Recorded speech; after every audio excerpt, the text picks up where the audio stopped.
ጤና ይስጥልኝ አድማጮቻችን፣ ተመልካቾቻችን እንደምን አላችሁ? እንደምን ሰነበታችሁ? ግርማ ካሳ ነኝ። ይህ ዋሜራ ነው።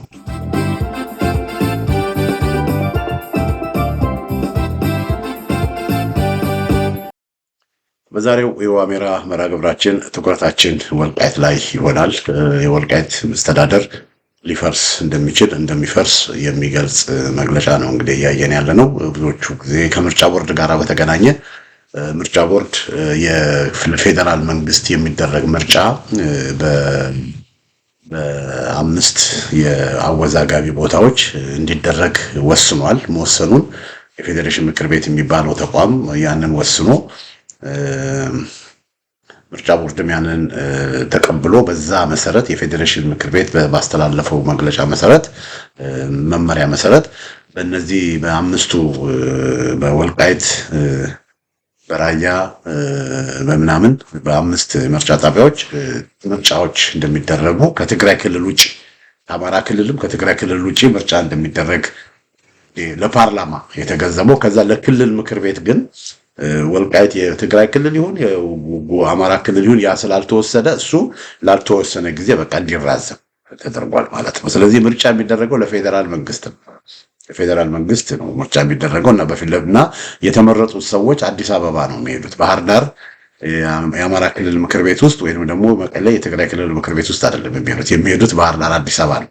እና ያ ነው የሆነው። ምንም አዲስ ነገር የተለወጠ ነገር ምንም ይሄን ያህል ሊያስጮህ የሚችል ምንም ነገር የለም። እና ያንን ተከትሎ አድማጮቻችን፣ ተመልካቾቻችን የኮሎኔል ደመቀ ዘውዱ እንዲሁም በርካታ ከወልቃይት ጋር ግንኙነት ያላቸው ሰዎች እንደነ አብን ያሉ እንደነ አገዛዙ ጋር ቅርበት ያላቸው ብአዴኖች እና የብአዴን ሰዎች የአማራ ብልጽግናው ሰዎች ይህንን ሁኔታ እንደ ትልቅ ድል እያወሩት ነው ያሉት። እንደ ትልቅ ነገር እንደተገኘ ምርጫ ቦርድ የፌዴሬሽን ምክር ቤት ምርጫ በአምስቱ አካባቢዎች የሚደረግ ምርጫ በአማራ ክልል ስር ሳይሆን በትግራይ ክልል ስር ሳይሆን ራሱን የቻለ ልክ እንደ ድሬዳዋ በፌዴራል መንግስት ስር እንዳለ ምርጫ እንዲደረግ ተብሎ የተወሰነውን ነገር እንደ ትልቅ ድል ነው የቆጠሩት እና መልካም ጅማሮ ነው ሲሉ ነው እንግዲህ እነ ኮሎኔል ደመቀ ዘውዱ ይህንን መግለጫ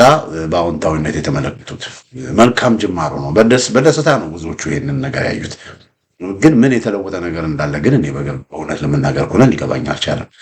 እስካሁን ድረስ የወልቃይት ጠገዴ እና ሌሎቹ በፌዴራል ላለፉት 5 ዓመት 6 ዓመት ራሳቸውን ችለው ይኖሩ ነበር።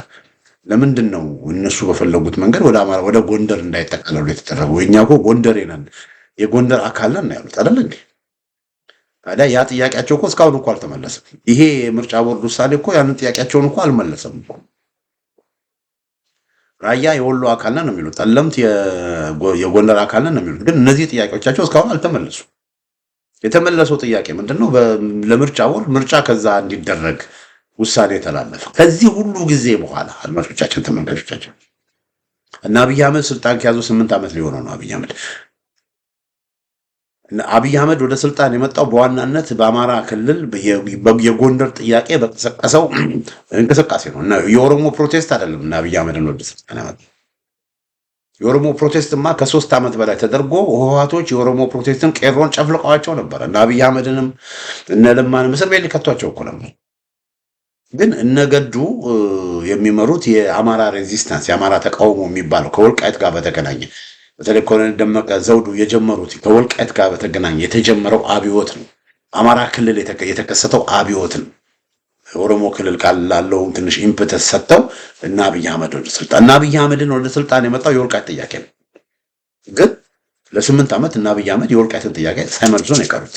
ለ8 ዓመት አድማጮች፣ አሁን ከ8 ዓመት በኋላ ትንሽ ፍርፍራፊ ነገር ኦኬ፣ ምርጫ በትግራይ ክልል በኩል ማድረግ አይቻልም፣ ምርጫ በአማራ ክልልም አይደረግም እንደምትጠይቁት እናንተ፣ ግን በቃ በፌዴራል ደረጃ ምርጫ ይደረግ የሚል እንጂ ትንሽ ውሳኔ ፍርፍራፊ ውሳኔ ስለተወሰነች እነ ኮሎኔል ደመቀ ያንን እንደ ትልቅ ስኬት ቆጥረው ቸብ እያደረጉ በጣም የሚገርም እና አብን ትልቅ ነገር ለአማራ ክልል ትልቅ ነገር ያስገኙ ለአማራው ማህበረሰብ የወልቃይትን ጥያቄ በመፍታት ዙሪያ ላይ ትልቅ ነገር ያስገኙ መስል ቸብ እያደረጉ ነው። በጣም ያሳዝናል። ምንም የተገኘ ምንም ነገር የለም። እንደውም ይልቅ ምንድነው የሆነው ብዙዎቹ የማያውቁ ያልተረዱት ኮሎኔል ደመቀ ያልተረዱት ነገር ምንድነው በራያ ከአንድ ዓመት በፊት የብልጽግና መንግስት ከነጌታቸው ረዳ ጋር በመነጋገር በራያ ምንድነው ያደረገው የክልል የአማራ ክልል በራያ ያስቀመጠው መስተዳደር እንዲፈርስ ነው ያደረገው። በአማራ ክልል የተቀመጠው መስተዳደር ምን ሆነ? ፈረሰ። ስለዚህ በራያ ወታደራዊ አስተዳደር ተዘረጋ።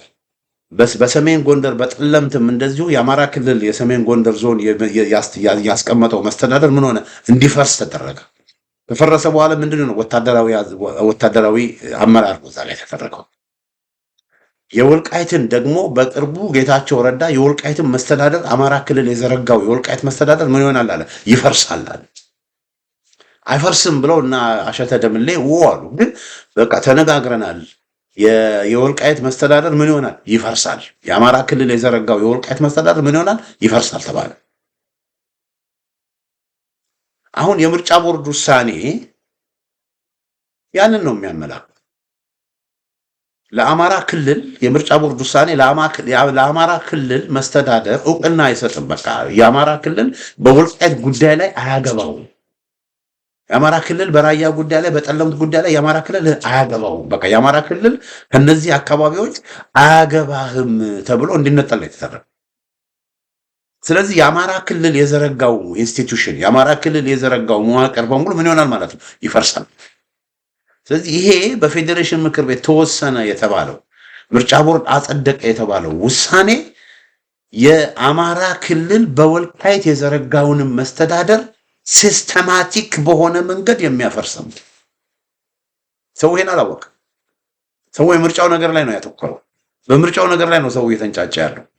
ግን ከዛ ጀርባ ግን ምርጫው ወገኖች የተደረገ አልተደረገ ኢስ ሚኒንግለስ ወገኖች። ምርጫው በትግራይ ክልል ውስጥ ተደረገ፣ የነ ወልቃይት በትግራይ ክልል ስር ተደረገ፣ በአማራ ክልል ስር ተደረገ ኢስ ኢረሌቫንት ወገኖች። ግን አሁን ምንድነው የሆነው? እንደው ምርጫው ላይ አይደረግም ይችላል። እስከዛ ምን እንደሚሆን አናውቅም እኛ። ግን ምንድነው የሆነው? የወልቃይት አስተዳደር ግን ምን ይሆናል?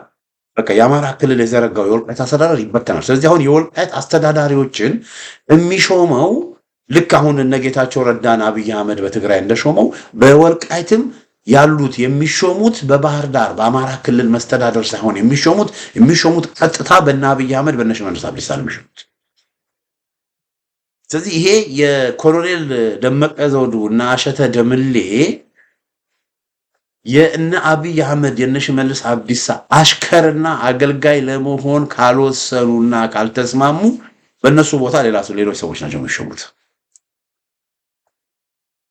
ስለዚህ ይሄ መስተዳደሩ ምን ሆኗል? ፈርሷል። እንግዲህ ተመልከቱ፣ ጌታቸው ረዳ ያለው ምን ሆነ ማለት ነው? ሊሆን ነው ማለት ጌታቸው ረዳ ያለው ጌታቸው ረዳ የተናገረው ጌታቸው ረዳ ይሆናል ብሎ የአብይ አህመድ አፍ ሆኖ የገለጸው ነገር በዚህ መግለጫ የምናየው እንደሚሆን በቃ የአማራ ክልል ከወልቃይት ኮምፕሊትሊ ምን ሆናል? ተበጥሷል። የወልቃይት ማህበረሰብ ከጎንደር ህዝብ ጋራ የወልቃይት ማህበረሰብ ከተቀረው አማራው ጋራ ምን ሆኗል? ተነጥሏል።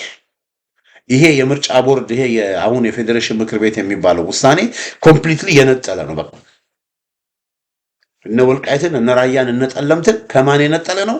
ከአማራ ክልል ከጎንደር ከወሎ የነጠለ ነው። እነዚህ ቦታዎች አሁን በማን ስር ናቸው? ልክ እንደ ድሬዳዋ ከተማ በፌዴራል መንግስት በኦህዴድ ኃይሎች የሚታዘዙ በቃ የፌዴራል ግዛቶች ናቸው ማለት ነው። ህወሓትም አይደለም የአማራ ክልልም አይደለም። ማን ነው እነዚህ ቦታዎች የሚያዘው? እነዚህ ቦታዎች የሚያዘው ኦህዴድ ነው የሚያዛቸው። የኦሮሞ ፖለቲከኞች ናቸው ወልቃይትን የሚያዙት ማለት ነው። ስለዚህ የሆነው ነገር ይሄ ነው ወገኖች፣ የሆነው የተፈጠረው ነገር ይሄ ነው። ስለዚህ የወልቃይት መስተዳደር ምን ይሆናል? ይፈርሳል።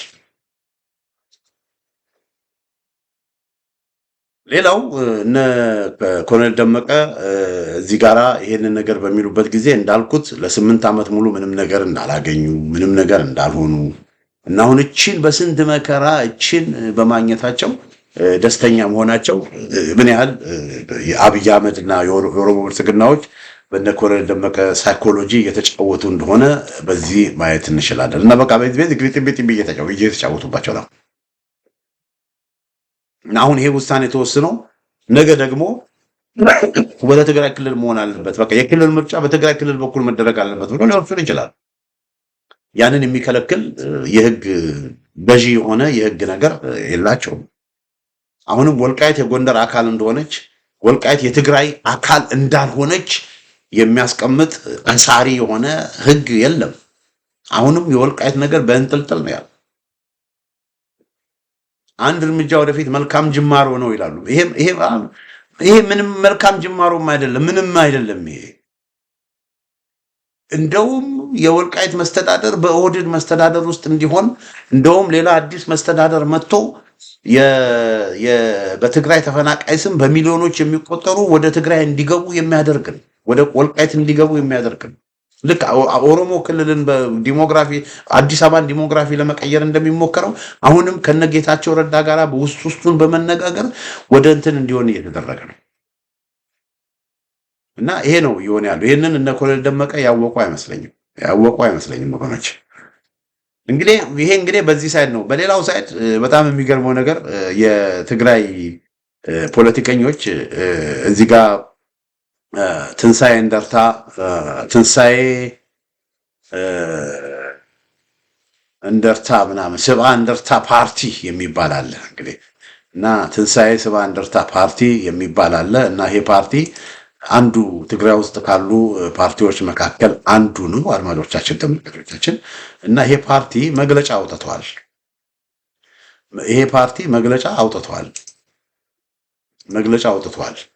እና ምን አይነት መግለጫ ነው ያወጣው? የፌዴሬሽን ምክር ቤት በትግራይ ክልል አስቻይ ሁኔታ በሌለበትና የትግራይ ፓርቲዎች እጩዎቻቸውን ባላስመዘገቡበት ሁኔታ አወዛጋቢ ያላቸውን 5 በትግራይ ክልል ስር የሚታወቁ የምርጫ ክልሎች ተጠሪነታቸው ለሕዝብ ተወካዮች ምክር ቤት ሆኖ የሕዝብ ተወካዮች ምርጫ እንዲያደርጉ በማለት መወሰኑ ግልጽ ሕገ መንግስታዊ ጥሰት ነው ብሎ ነው እንግዲህ ትንሳኤ ሰብአ እንደርታ ፓርቲ አንዱ በትግራይ ያለው ፓርቲ በአማርኛ መግለጫውን የጻፈው ይሄ ፓርቲ።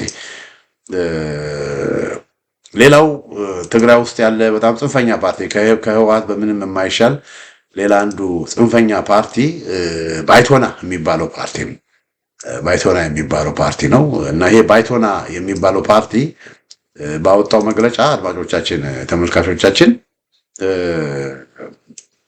ቆይላም ብላችሁ መግለጫውን ባይቶና የሚባለው ፓርቲ ያወጣው መግለጫ አለ እና ባይቶና ባወጣው መግለጫ አድማጮቻችን፣ ተመልካቾቻችን ልክ እንደ ሰብአ እንደርታ ድርጅት ተቃውሞ ነው ያሰማው።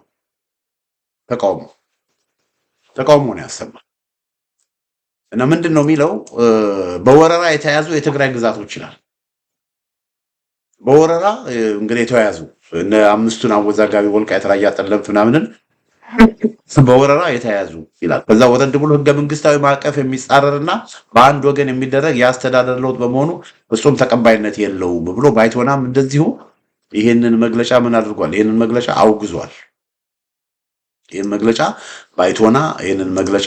ሌላው የትግራይ ድርጅት ሌላው የትግራይ ድርጅት ሳልሳይ ወያኔ የምትባለው ድርጅት ናት እና ሳልሳይ ወያኔ የምትባለውም ድርጅት አድማጮቻችን፣ ተመልካቾቻችን እሷም ተመሳሳይ የሆነ መግለጫ ነው ያወጣችው።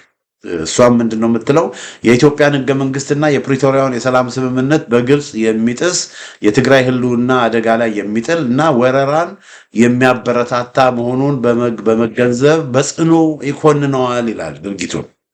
ከዛ ወረድ ብሎ ለህገወጥ የመሬት ነጠቃና ወረራ እውቅና ለመስጠት የታለመ ነው ብሎ ሳልሳዊ ወያኔም እንደዚሁ ተቃውሞን አሰምታለች። የጌታቸው ረዳ ህወሓት ስምረት በሚል ስም የተቋቋመውም የጌታቸው ረዳ ህወሓት እንደዚሁ ተመሳሳይ ጩኸት ነው ያሰማው። ተቃውሞውን በማሰማት ሲሉ ነበር። እነዚህ ሁሉ እንግዲህ ስምረትም፣ ሳልሳይ ወያኔም፣ ባይቶና ምናምንም የትግራይ ዴሞክራሲያዊ ምናምን የሚባሉ በሙሉ በአማርኛ ነው መግለጫቸውን ያወጡት እና ሌላው መግለጫውን ያወጣው የትግራይ ሊግ ነው። የትግራይ ሊግ የሚባለው ማለት ነው አድማጮቻችን።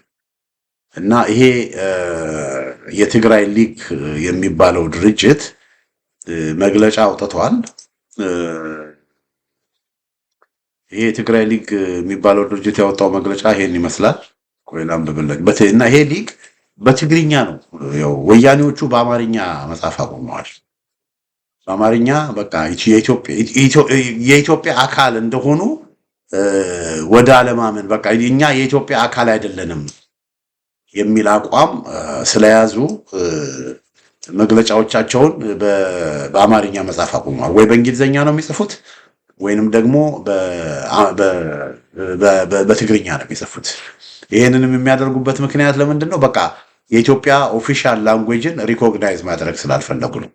የኢትዮጵያን ኦፊሻል ላንጉዌጅ ሪኮግናይዝ ማድረግ አልፈለጉም እና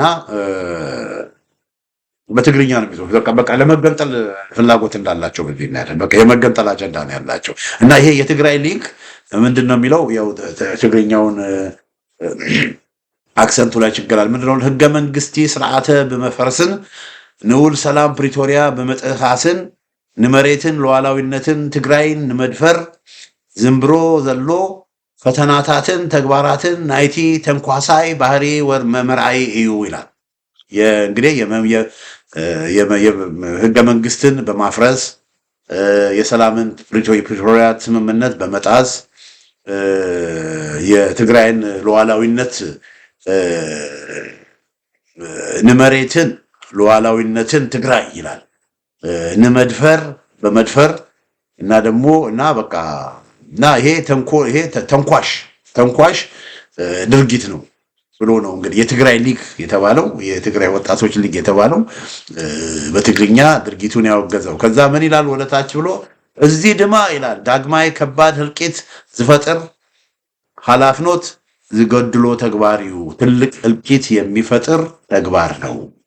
ትልቅ ህልቂት የሚፈጥር በሌላ በኩል የትግራይ ሊግ ምድር ብለው ወደ ጦርነት እንገባለን እንደምን እንፋሰሳለን ትልቅ ህልቂት የሚፈጥር ተግባር ነው በሚል ነው እንግዲህ ዛቻና ማስፈራሪያ ያዘለ መልእክት ያወጡት። የታደሰ ወረደ የጊዜያዊ መስተዳደርም እንደዚሁ ተመሳሳይ መግለጫ አውጥቷል። ህወሓትም ራሷ እንደዚሁ ተመሳሳይ መግለጫ አውጥቷል። በትግርኛ ነው ያወጡት እና በትግርኛ ባወጡት መግለጫ በአማርኛ አይደለም ወይም በትግርኛ ባወጡት መግለጫ ድርጊቱን በማውገዝ በቃ ወደ ጦርነት እንገባለን አይነት በቃ የጦርነት አዋጅ አይነት ነው በሚመስል መልኩ ነው እንግዲህ አድማጮቻችን፣ ተመልካቾቻችን የህወሓት የትግራይ ሊቃን በሙሉ ከቄስ እስከ ሊቅ በሙሉ የትግራይ ድርጅቶች በሙሉ የትግራይ አክቲቪስቶች በሙሉ ሁሉም በአንድ ላይ ይሄ እንዴት ምርጫ በትግራይ ክልል ስር ለወልቃይት ላሉ ቦታዎች በትግራይ ክልል ስር እንዴት ምርጫ አይደረግም በሚል ከፍተኛ ተቃውሞ እያስነሱ ነው እና ወደ ጦርነት መሄድ አለብን እያሉም እየተሟሟ በቃ ለጦርነት ምን እየሆነ ነው? ለጦርነት እየተሟሟ ነው። ወልቃይት ካልተሰጠን፣ ራያ ካልተሰጠን፣ ጠለምት ካልተሰጠን ወደ ጦርነት እንገባለን፣ ይሄ ከፍተኛ እልቂትን የሚያመጣ ነው ወደሚል ፉከራ እየገቡ ይሄ እኔ በጣም ነው ያስደነገጠኝ። እውነት ለመናገር ከሆነ በጣም ነው ያስደነገጠኝ።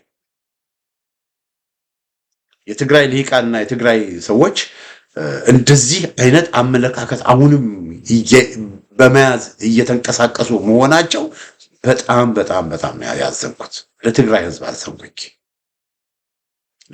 አዘንኩኝ። ከዚህ በፊት የተወረሩ መሬቶችን እናስለቀቃለን በሚል በጀብደኝነት በከፈቱት 3 ጦርነት ከ600,000 እስከ 1 ሚሊዮን የሚሆን የትግራይ ማህበረሰብ የትግራይ ሰው አልቋል። ትግራይ በ30 ዓመት በ40 ዓመት ወደኋላ ሄዳለች። አሁን አትሊስት ካለፈው እልቂት ካለፈው ችግር ካለፈው ሰቆቃ ተምረዋል።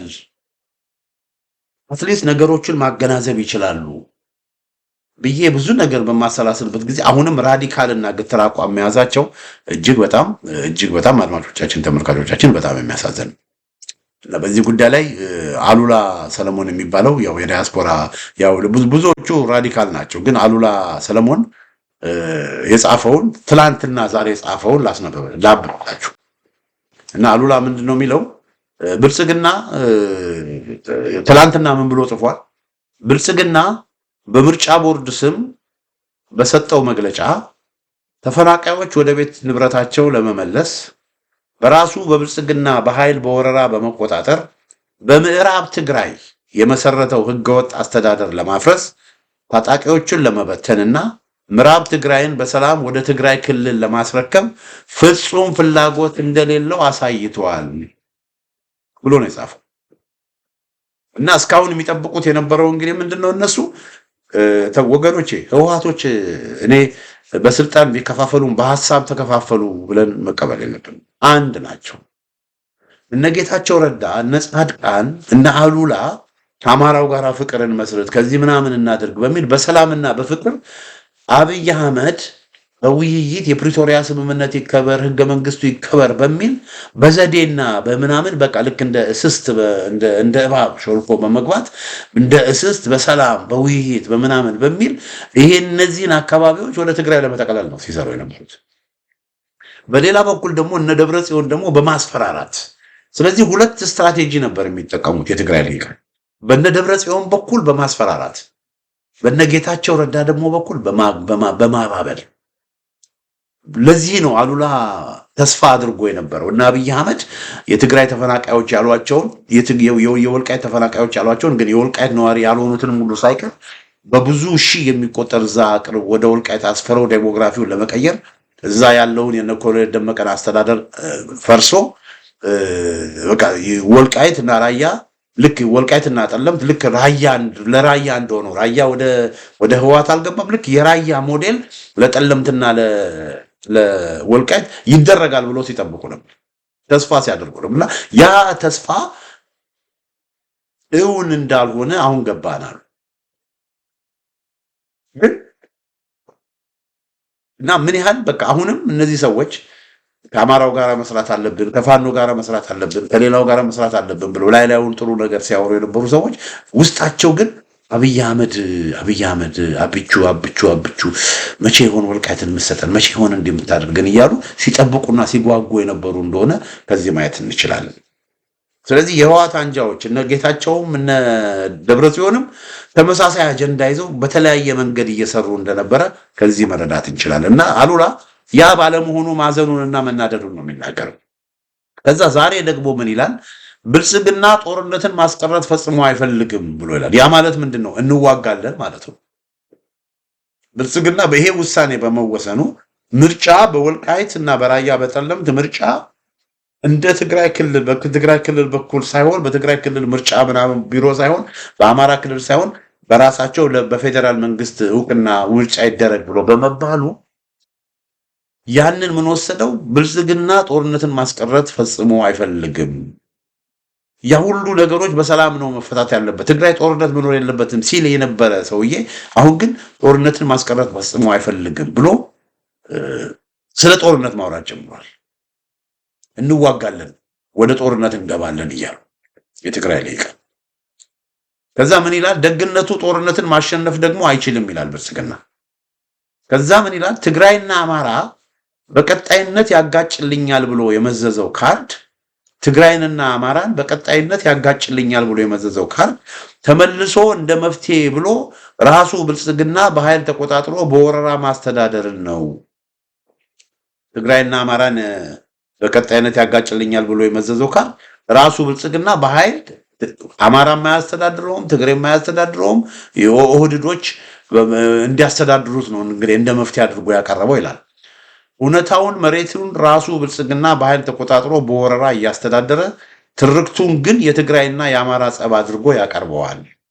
የወልቃይትን ጉዳይ ራሱ ኦሮሞ እዛ እያስተዳደረ የወልቃይትን ጉዳይ ግን የአማራና የትግራይ ጸብ አድርጎ ያቀርበዋል።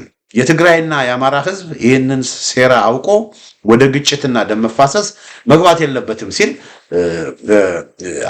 አሉላ ይናገራል። እንግዲህ ከአንድ ቀን በፊት እንግዲህ ያለውን ሰምታችኋል። የምዕራብ ትግራይ የተወረረ ወደ ትግራይ ክልል መካለል አለበት ብሎ ሲናገር የነበረ ሰው አሁን እንደዛ ዞሮ ደግሞ ለአማራው ማህበረሰብ ሊመክርና ለአማራ ማህበረሰብ ሐሳቡን ሊገልጽ ይሞክራል። እና ኦህዴድ የትግራይና የአማራ ማህበረሰብን ለሁል ጊዜ እየተጋጩ እንዲኖሩ እንደሚፈልግ የሚታወቅ ነገር ነው። አሉላ በዚያ ረገድ የተናገረው ትክክል ነው። ሆኖም ግን እና አሉላ የትግራይ ልሂቃን የትግራይ ድርጅቶች ህወሓትን ጨምሮ ምዕራብ ትግራይ የተወረረ መሬት በሚል ጽንፍ የረገጠና ግትር አቋም በመያዛቸው በአማራውና በትግራይ ወገኖች መካከል ሰላምና መረጋጋት መተማመን እንዳይመጣ ያደረጉት እነሱ ናቸው። እነሱ መሆናቸውን ማወቅ አለባቸው። በእነሱ ግትር ጀብደኛ አቋም ነው የትግራይ ማህበረሰብ ከአማራ ጋር እንዲቃቃር የተደረገው። እነሱ ግትር አቋማቸውን እስከያዙ ድረስ ያን አቋማቸውንም ለማስፈጸም ጦርነትን አሁንም እንደ አንድ አማራጭ እስካቀረቡ ድረስ ጦርነት ናፋቂዎቹ እነሱ ናቸው። ጦርነትን አናስቀርም የሚሉት እነሱ ናቸው።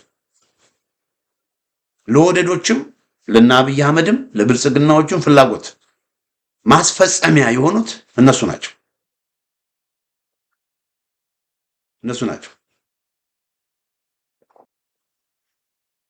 እና አንዱ አብይ አይደለም በአማራና በትግራይ መካከል ጸብ እንዲኖር ያደረገ ራሳቸው ህወሓቶች የወሰዱት አቋም ነው። እነ ወልቃይት እነ ራያ አወዛጋቢ ቢሆን ሁሉንም አሸናፊ የሆነ መፍትሄ እንዲቀርብ ከመፈለግ የትግራይ መሬት የአማራ መሬት የሚለው ነገር ቀርቶ ትግራይም አማራም ሁሉም በሰላም በፍቅር የሚኖሩበትን አሬንጅመንት ከመፈለግ የትግራይ ሉዓላዊነት ነው የተወረረብን ነው ይሄ መሬት ካልተመለሰ በጦርነት እንመልሳለን የሚል ጀብደኝነት ይዘው እስከወጡ ድረስ በዛኛውም ሳይድ እኮ ቀሚስ የለበሰ እኮ አይደለም ያለው ሱሪ የታጠቀም እኮ በዛኛውም ሳይድ አለ። ይሄን እንዴት እንደሚረሱት አላውቅም። እና አሉላ ኦህዴድ እንደማያሸንፍ ጽፏል። ትክክል ነው። ኦህዴድ ሆነ የኦሮሞ ብልጽግና ጦርነት ቢጀመር ከወታደራዊ ውጤት አንጻር አያሸንፍም። ሆኖም ግን ከፖለቲካና ፍላጎቱን ከማሳካት አንጻር ግን እና አብይ አህመድ ያሸንፋሉ። የኦሮሞ ብልጽግና ያሸንፋል። ለምን? ጦርነቱ በቀጠለ ቁጥር አንደኛ የህዝቡ ትኩረት 4 ኪሎ ከመሆኑ ይልቅ ትኩረቱ የት ይሆናል? ሰሜን ይሆናል። ያ የሚፈልጉት ነገር ነው። ሁለተኛ ለኦሮሞማ ኃይሎች ለኦሮሞ ብልጽግናዎች ከምንም ነገር በላይ ስጋት የሚሉት የሰሜኑን ማህበረሰብ ስለሆነ ሰሜናውያንን የበለጠ ለማድየት በጦርነቱ ውስጥ እንዲቆዝሙ ለማድረግ የሚፈልጉት ነገር ይሳካላል። ጦርነቱ በተራዘመ ቁጥር ሰሜኑ እየወደመ ሰሜኑ እየቆረቆዘ ይሄዳል። ሌላው አሉላ የዘነጋው ነገር ቢኖር አድማጮቻችን፣ ተመልካቾቻችን ወያኔዎች የትግራይ ወገኖችንም ወያኔዎች አገዛዙ ባያሸንፍም ወያኔዎችም አያሸንፉም። አሸንፈው በጦርነት ወልቃይትን መያዝ አይችሉም። እና መለስ ብዬ ወደኋላ ልመለስ የዛን ጊዜ በጣም ኃይል የነበራቸው ጊዜ ትግራይ ትስዕር ብለው ይንቀሳቀሱ በነበረበት ጊዜ አንድ በነበሩበት ጊዜ ከፍተኛ ትጥቅና መሳሪያ በነበራቸው ጊዜ ታጣቂዎቻቸውን በስሜት ይዋጉ የነበረ ጊዜ በርካታ ጊዜ ወልቃይት ለመግባት ሞክረዋል። በአዲረመጽ በኩል በጸሊቦ ቆራሬት አድርጎ በአዲረመጽ በኩል እንደገና በሽራሮ አድርገው በአዲኮሹ በኩል ከዛ ወደ ማይጠምሪ መተው ከማይጠምሪ በቆላ ድባ አድርገው በዛሬማ አድርገው በማይጋባ አድርገው በዛ በኩል አራተኛ ደግሞ በሱዳን በኩል በአራት አቅጣጫ ወደ ወልቃይት ለመግባት ብዙ ሞክረዋል፣ ግን አልቻሉ። እንደ ቅጠል ነው የረገፉት፣ እንደ ቅጠል። ስለዚህ ያኔ አልቻሉ። አሁን ያውም በተከፋፈሉበት ሁኔታ ሰራዊታቸው ውጊያ አልፈልግም ብሎ ጥሎ እየሄደ ባለበት ሁኔታ በብዙ ሺህ የሚቆጠሩ የትግራይ ወጣት ትግራይን ጥለው እየሸሹ ባለበት ሁኔታ እንዴት ነው ወልቃይትና ራያን ሄደው ውጊያ ከፍተው ያን አካባቢ ሊቆጣጠሩ የሚችሉ? የማይሆን ነገር። ስለዚህ ጦርነቱን ማሸነፍ አይችሉም። አለማሸነፍ ብቻ አይደለም ወገኖቼ፣ ወደ ጦርነት ከገቡ ጦርነቱም ደግሞ ከተራዘመ የትግራይ ህዝብ አጥቷል። ባለፈው ጦርነት ከ600,000 እስከ ሚሊዮን የሚቆጠር ተጋሩ አልቀዋል። ትግራይ 40 ዓመት ወደኋላ ተመልሳለች፣ ተንኮታኩታለች። እንደገና ሌላ 100,000 ሰዎችን ለእልቂት መዳረግ በጣም ስህተት። ወልቃይት፣ ራያ ሲሉ እነዚህ ሰዎች ወልቃይት፣ ራያ ሲሉ እነዚህ ሰዎች ህዝቡን እየጨረሱት መሬት ወይስ ሰው ይላል። እዚህ አንድ ከፌስቡክ ያገኘሁትን መሬት ወይስ ሰው ወልቃይትን እንያዝ ብለው አሁን ተመልከቱ። ባለፈው የህዝብ ቆጠራ አድማጮቼ፣ ባለፈው የህዝብ ቆጠራ የትግራይ ህዝብ ምን ያህል እንደነበረ ካልኩሌት አደረኩት። ከዛ የኢትዮጵያ ህዝብ 70 ምናምን ሚሊዮን የነበረ ጊዜ ማለት ነው። አሁን የኢትዮጵያ ህዝብ ወደ 120 ሚሊዮን ነው። የኢትዮጵያ ህዝብ ወደ 120 ሚሊዮን ሲደርስ ደግሞ ከ120 ሚሊዮን 7 ሚሊዮኑ የትግራይ ክልል ህዝብ ነው። የትግራይ ክልል ህዝብ 7 ሚሊዮን ይደርሳል ማለት ነው። በ40 በምናምን ፐርሰንት አባዝቸው። ይሄ እንግዲህ ጦርነቱ ከመደረጉ በፊት ነው። ከ7 ሚሊዮን 1.2 ሚሊዮኑ ወልቃይት ጠለምትና ራያ የሚኖረው ህዝብ ነው። ስለዚህ ወልቃይት ጠለምትና ራያ የሚኖረው ህዝብ 1.2 ሚሊዮን ከሆነ የተቀረው ፕሮፐር ትግራይ የሚባለው ህዝብ ስንት ነው ማለት ነው? ወደ 5.8 ሚሊዮን ነው ማለት ነው። ከ5.8 ሚሊዮን የዛን ጊዜ የትግራይ ብልጽግና ተብሎ ይጠራ የነበረው አካል ይፋ ባደረገው ወደ 1 ነጥብ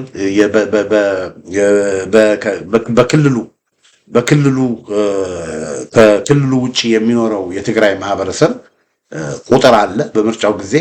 ከዛ በኋላ ወደ 1.5 ሚሊዮን ተጋሩ ከትግራይ ክልል ውጪ እንደሚኖሩ የትግራይ ብልጽግና ተናግረዋል። እንግዲህ 1.5 ሚሊዮን ተጋሩ ከኖረ በአጠቃላይ ወደ 1 ሚሊዮን የሚሆን ተጋሩ ማይግሬት አድርጓል ማለት ነው፣ ከትግራይ ክልል ወደ ሌሎቹ አካባቢ ከምርጫው ካለፈው ከ97 በኋላ ማለት ነው። ወደ 1 ሚሊዮን አካባቢ ማይግሬት አድርጓል ወደ ሌሎቹ አካባቢ። ስለዚህ 5.8 ከነበረ የትግራይ ህዝብ የትግራይ ፕሮፐር ህዝብ ነው ወልቃይትን ሳልጨምር ማይግሬት ያደረገውን ስንቀንስ 4.8 ሚሊዮን ማለት ነው። አሁን ከ4.8 ሚሊዮን ወገኖች በጦርነቱ ከ600 ሺህ እስከ 500 ሺህ እስከ 1 ሚሊዮን ሞተዋል እንበል 800 ሺህ ላድርገው አማካኙ ላይ 800 ሺህ ሞተ ከተባለ 4.8 ሚሊዮን የነበረው አሁን ስንት ህዝብ ቀረ ማለት ነው? 4 ሚሊዮን ህዝብ ቀረ ማለት ነው። እንግዲህ የደቡብ አፍሪካው ስምምነት ሲፈረም 4 ሚሊዮን ህዝብ ነው ትግራይ ውስጥ ያለው ማለት ይቻላል። አሁን ከ4 ሚሊዮን ደግሞ ላለፉት 3 ዓመት የደቡብ አፍሪካው ስምምነት ከተፈረመ ዓመት በኋላ በመቶ ሺህ የሚቆጠሩ የትግራይ ሰዎች ትግራይ ደረዋል እንበል። እንደው በጣም እንደው ራፍ ኤስቲሜት ልስጠውና 500 ሺህ ሰው ከተፈናቀለ ብለን እንበል 500 ሺህ ሰው ከተፈናቀለ በቃ ወደ አረብ ሀገር ወደ ምናምን አሁን ሰሞኑን ራሱ በመቶ ሺህ የሚቆጠር ነው ጥሎ በሺዎች የሚቆጠሩ ነው ጥሎ እየወጡ ያሉ 500 ሺህ ሰው ተፈናቀለ ከተባለ ስንት ሆነ ማለት ነው? 3500 3 ሚሊዮን 500 ሺህ ቀረማል። አሁን በትግራይ ወገኖቼ ያለው ህዝብ 3 ሚሊዮን 500 ሺህ ገደማ ነው ብለን ልንቆጥር እንችላለን። እንደው በግምት ነው የምነግራችሁ። አሁን እንደገና ሌላ ጦርነት ውስጥ እንግባ ቢሉ እንደገና ሌላ 1 ሚሊዮን ህዝብ ቢሞት ቁጥሩ ወዴት ይሄዳል? ወደ 2.5 ሚሊዮን ይወርዳል። አያችሁ ምን ያህል የትግራይ ህዝብ እየሞተ በቃ ምን ያህል በትግራይ የሚኖረው ህዝብ በቃ ምን ያህል ትግራይ ባዶ እየሆነች እንደምትመጣ እየመጣች እንደሆነ ታያላችሁ። ትግራይ ባዶ እየሆነች ነው። ስለዚህ ህዝቡ ከሌለ ህዝቡ ጥሎ የሚሄድ ከሆነ ህዝቡ ሰላም ነው መፈልጎ ተብሎ ወደማያውቁ ሀገር ወደ አረብ ሀገር ወደ የቦታው የሚሸሽ ከሆነ ለማን ነው ለመሬቱ ነው የሚታገሉት ወይስ ለሰው ነው የሚታገሉት? የትግራይ ህዝብ እኮ ከሌለ ትግራይ የለችም። እነሱ ወልቃይትን ካላገኘን፣ ራያን ካላገኘን፣ ጠለምትን ካላገኘን እያሉ እኮ አክሱምን እያጡ ነው፣ አዲግራትን እያጡ ነው፣ ውቅሮን እያጡ ነው፣ መቀሌን እያጡ ነው፣ ህዋኔን እያጡ ነው ወገኖቼ፣ ሽሬን እያጡ ነው። እዛ ማዶ ወልቃይት ካላገኘን ብለው ወደ ውጊያ እየገቡ ሌሎች የትግራይ ከተሞችን የነሱ አሁን ያሉበትን ፕሮፐር ትግራይን እያጡ ነው። ህዝቡ ጥሎ እየወጣ ነው።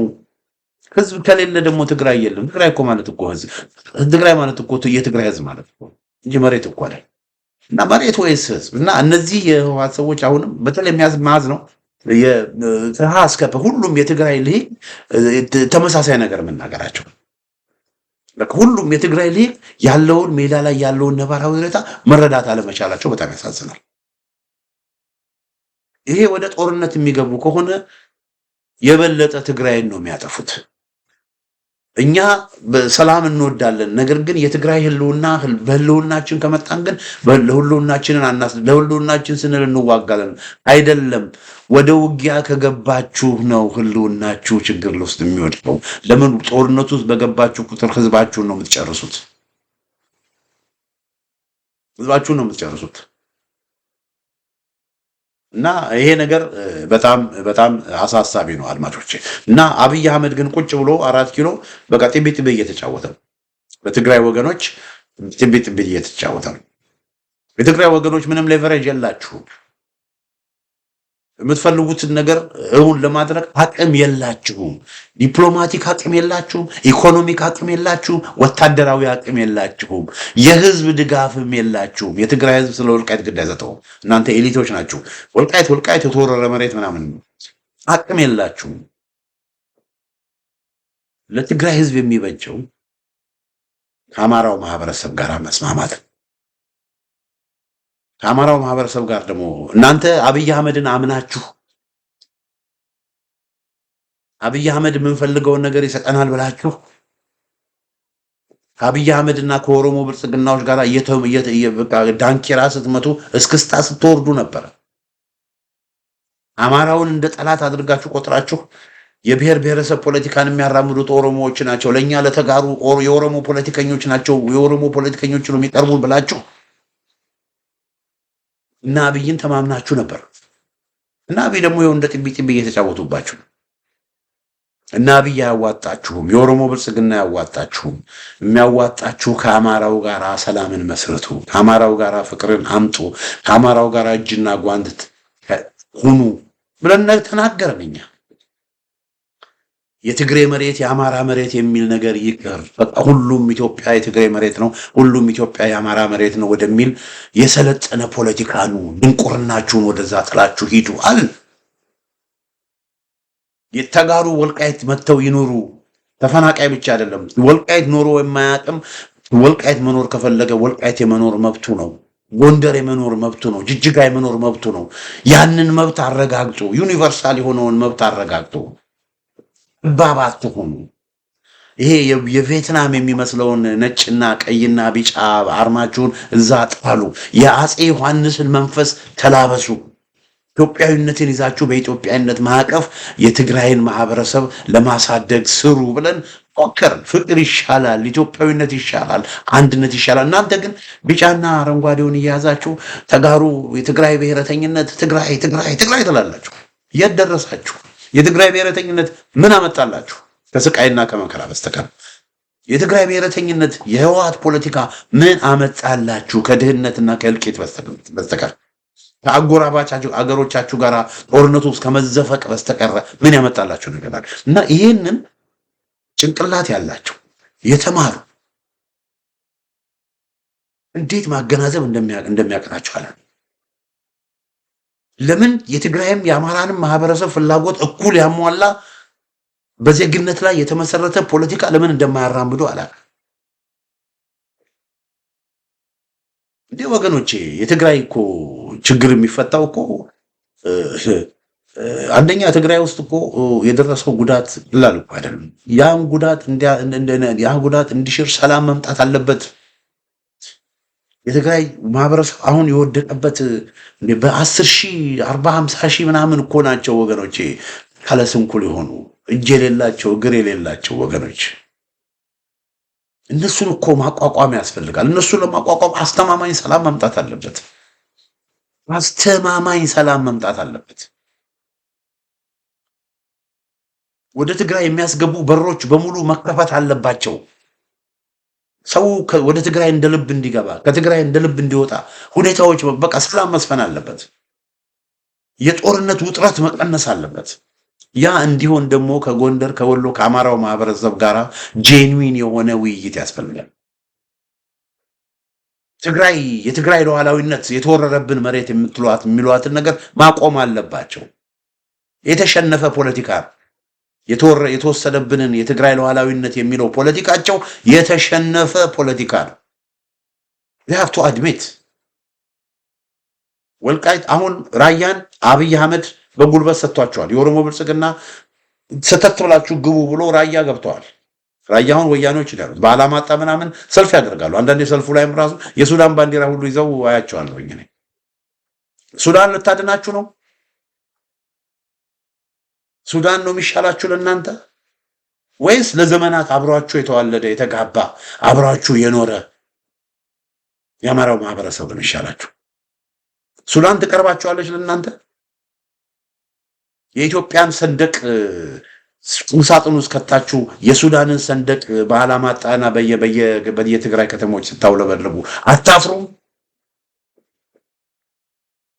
ይሄ ነው እንግዲህ እና አሁንም የምለው እኔ ይህም ፕሮግራም የምትከታተሉ የትግራይ ወገኖች ካላችሁ፣ ጭንቅላት ያላችሁ፣ ማገናዘብ የምትችሉ የትግራይ ወገኖች ካላችሁ የትግራይ ህዝብ ከዚህ ችግር ውስጥ መውጣት አለበት።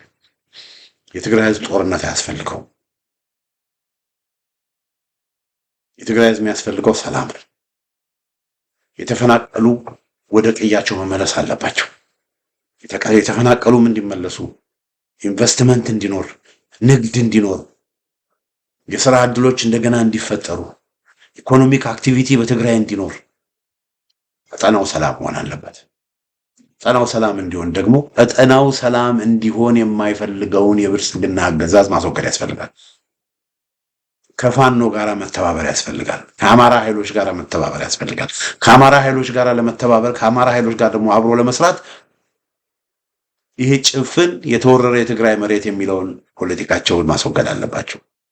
በዚህ ሁኔታ አንድም እንኳን ፋኖ ኃይል ከነሱ ጋር ይሰራ ከነሱ ጋር ሊነጋገር ቀርቶ እንደውም እነሱን እንደ ጠላት ቆጥሮ በአውደ ውጊያ የሚገጥማቸው ነው የሚሆነው።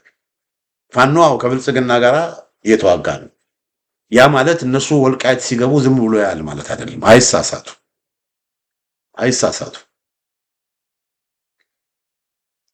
እነሱ መስመር ካለፉ የአማራው ማህበረሰብም ሆነ የፋኖ ኃይሎች እነሱንም ብልጽግናንም እኩል የመዋጋት አቅም አላቸው። ይሄ ሊታወቅ ይገባል። ስለዚህ አሁንም የምለው የትግራይ ኃይሎች አደብ ቢገዙ ይሻላቸዋል። ምንም የተለወጠ ነገር የለም። ይሄ የወልቃይት ጉዳይ፣ የራያ ጉዳይ፣ የጠለምት ጉዳይ የትግራይ መሬት ነው የሚሉትን ነገር ማቆም አለባቸው። የተወረረ የትግራይ መሬት የትግራይ ሉዓላዊነት የሚለውን ጨዋታቸውን ማቆም አለባቸው። የትም ያለፈውም ጊዜ የትም አላደረሳቸውም። አሁንም የትም አያደርሳቸውም። ነገም የትም አያደርሳቸውም። ይልቅ ህዝባቸው የትግራይ ማህበረሰብ ያለበትን ሲቹዌሽን ያለበትን ሁኔታ ተረድተው ይህን ማህበረሰብ ከችግርና ከስቃይ ለማውጣት አስተማማኝ ሰላም በአካባቢው እንዲኖር ይስፈን። ተፈናቃዮችስ የሚል ጥያቄ ልታነሱ ትችላላችሁ። ተፈናቃዮች ይመለሱ። ግን ተፈናቃዮች እንዲመለሱ ቦታው የትግራይ ሉዓላዊ መሬት መሆን የለበትም። የትግራይ መሬት የአማራ መሬት የሚለው ነገር መቅረት ነው ያለበት። እኔ እያልኩ ያለሁት ብዙዎቻችን እያልኩ ያለሁት ወልቃይት ብቻ ሳይሆን ራያ ብቻ ሳይሆን ጠለምት እነ ማይጠምሪና እነ ዳንሻ እነ ሁመራ ብቻ ሳይሆኑ ደብረ ማርቆስም፣ ባህር ዳርም፣ ወለጋም፣ አዲስ አበባም፣ ሐዋሳም፣ ጅጅጋም፣ ጅንካም፣ ቡታጅራም፣ ቦዲቲም እነዚህ በሙሉ የትግራይ መሬት ናቸው ነው የምንለው እኛ። የትግራይ ሰዎች ልክ መቀሌ እንደሚኖሩት በደሌ፣ አዲግራት እንደሚኖሩት ሐሙሲት፣ አድዋ እንደሚኖሩት ድሬዳዋ፣ ውቅሮ እንደሚኖሩት ጥንባሮ በቃ በትግራይ የሚኖሩት እንደሚኖሩት በሌላው የሀገሪቷ ክፍልም የመኖር መብታቸው መከበር አለበት ነው ብለን ምናምን። የመኖር መብት መከበር ብቻ አይደለም። ልክ በትግራይ የትግራይ ክልል የመቀሌ ከንቲባ መሆን እንደሚችሉት የትግራይ ክልል መስተዳደር መሪ መሆን እንደሚችሉት ባህር ዳርም የባህር ዳር ከተማ ከንቲባ የመሆን መብታቸው ሊረጋገጥ ይገባል። በቃ ዘር ትግሬ፣ ኦሮሞ፣ አማራ የሚል ነገር መኖር የለበትም። በቃ ሰው በወደደው ቦታ በፈለገው ቦታ መኖር፣ መስራት፣ መውጣት፣ መግባት፣ መማር፣ ማስተማር፣ ሀብት ማፍራት፣ መምረጥ፣ መመረጥ መብቱ መረጋገጥ አለበትና ያ አለበት ብለን ነው የምናየው። ያ ደግሞ የፋኖ አቋም። ይሄንን አቋም ከያዙ ይሄ እነሱ የዘረጉት የትግራይ ማህበረሰብ ለችግርና ለስቃይ የዳረገውን የዘር ህገ መንግስትን ከምንም ነገር በላይ የትግራይ ሰዎችን እንደጎዳ አውቀው ይሄ ነገር አያዋጣንም ብለው ያን ነገር ትተው ህገ መንግስቱ እንዲቀየር ክልል እንዲፈርስ ተሰሩ። በቃ ምን ይፈልጋሉ? በቃ የትግራይ ወጣት በወደደበት ቦታ ሄዶ መስራት ይችላል አለ። ቢፈልግ ወልቃይት መመለስ የሚፈልግ ዳንሻ ሁመራ መመለስ የሚፈልግ ይሄዳል።